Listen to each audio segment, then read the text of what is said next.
Oh, this is Anthony again. I wanted to show you today a short video on what to look for in buying a good used snowblower.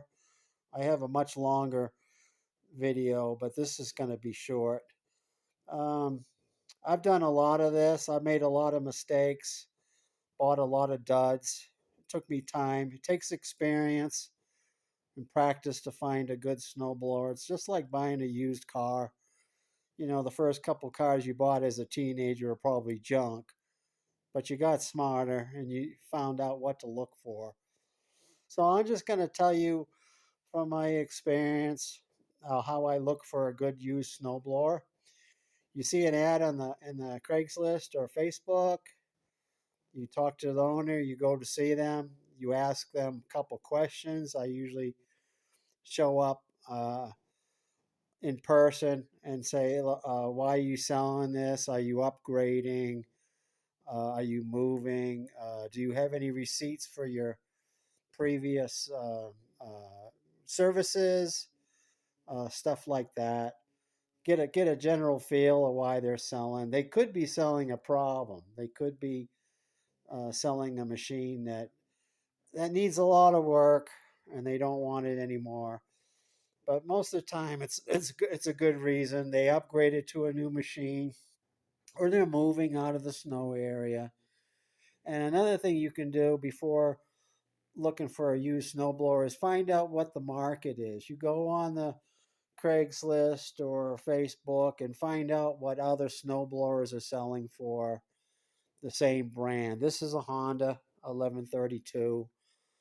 They generally go from anywhere from 1800 to 2500 in our local market. I don't know about the Northeast or Canada or any place else, but you want to get a general feel about the average price for a good condition snowblower. This one looks pretty good, but you also need to look at the general condition when you walk up to the snowblower. You want to see signs of rust and neglect. You can see this bucket; it's kind of off colored.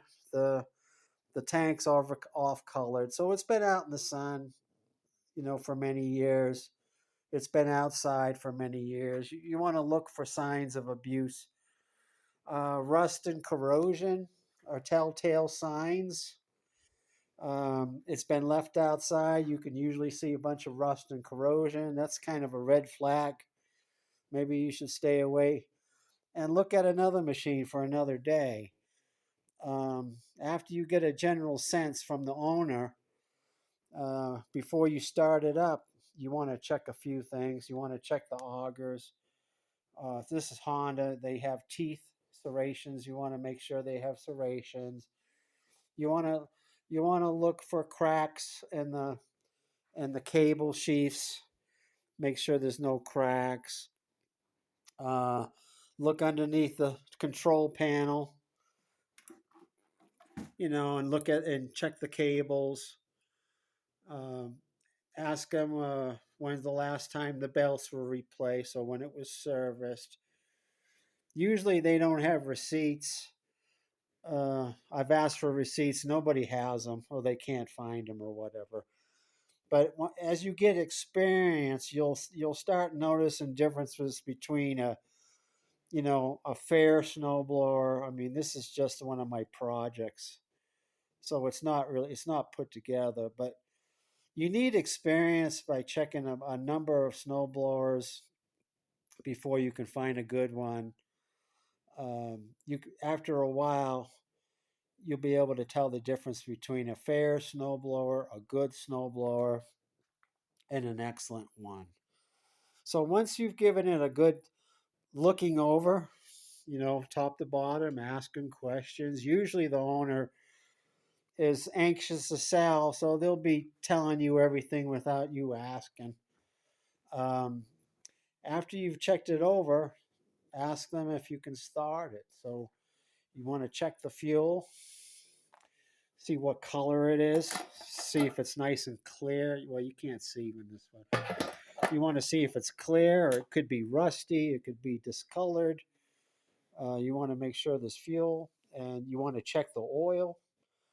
Um, Here's the dipstick on this one. You want to check the oil before you start it. You see, this is a little bit dirty, so you know it hasn't been changed. If it was clear, then you know it's been recently changed. And it's about halfway down, which is not the greatest. So I always check the oil first. I don't want to start an engine and it's got no oil in it or little oil and then end up blowing the engine. You know what I mean? So check the oil, check the gas, and put it in choke. Put it in chokes. Turn the key on. Make sure the gas is on, and then give it a start. Now, on a Honda, the engine should start on the first or second pull. Most times it will, you know. So you want to see if it was going to start easily. Um, let's see. This machine doesn't have an electric start, but this one does. So you could plug it into an extension cord and start it with the button. Make sure that the electric start works. But I always, when I'm testing the machine, I will use the recoil starter first.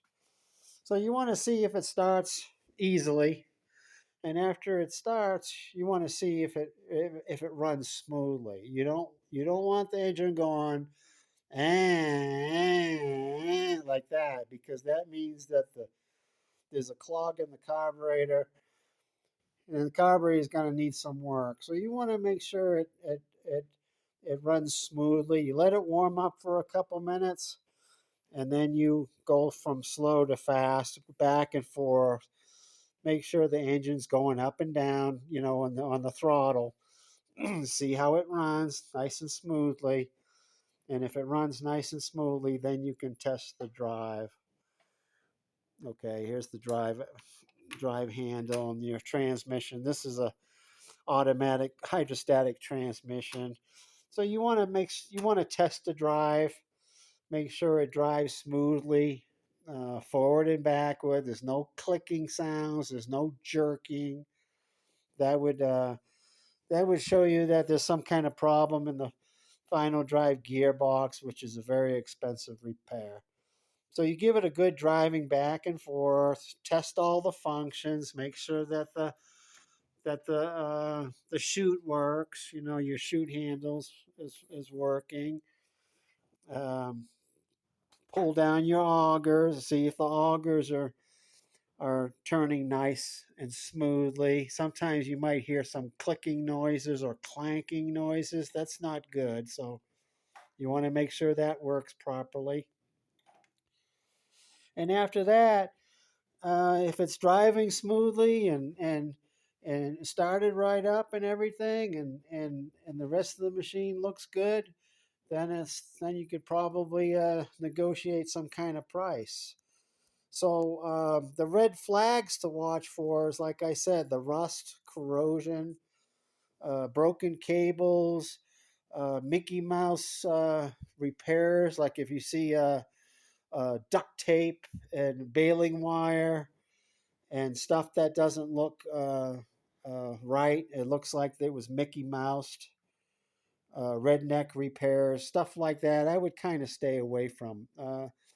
Another machine you want to stay away from is a machine that's been used commercially. Somebody that's used it in a business. Snow removal businesses, machines, they get a lot of use. 10 times, 5 to 10 times more use than a residential homeowner. So that's one of the questions you should ask first. See if it was a homeowner machine or it was used in a business. Usually, business machines are pretty evident. There's a lot of scratches, a lot of abuse flags you can see, rust and worn out augers, bent augers, um, stuff like that. Welds was not really a red flag, especially on a Honda. A lot of the Honda handlebars break once they've been welded. This one hasn't been welded, but once they've been welded, they're usually stronger than original. So sometimes welds are not a red flag. It just depends. I mean, if there's a lot of welds on the machine, In the lower bars down here, I would kind of worry about that. This is where the lower bars connects to the engine bed. I'd kind of worry about those welds, but the upper wells not too much of a problem if it was done right. So that's basically some of the things you can look at when you're looking for a good used machine. Do your homework, your due diligence, find out what the market is, average prices. Uh, Spend some time looking at several machines to get a good feel of it. I've made plenty of mistakes, so I've tried to tell you here what I've learned, and usually I can buy a pretty good machine now. It's just like anything else. It takes experience, patience, and you don't want to be looking for a machine in the middle of a snowstorm. So good luck, folks. Thanks for watching.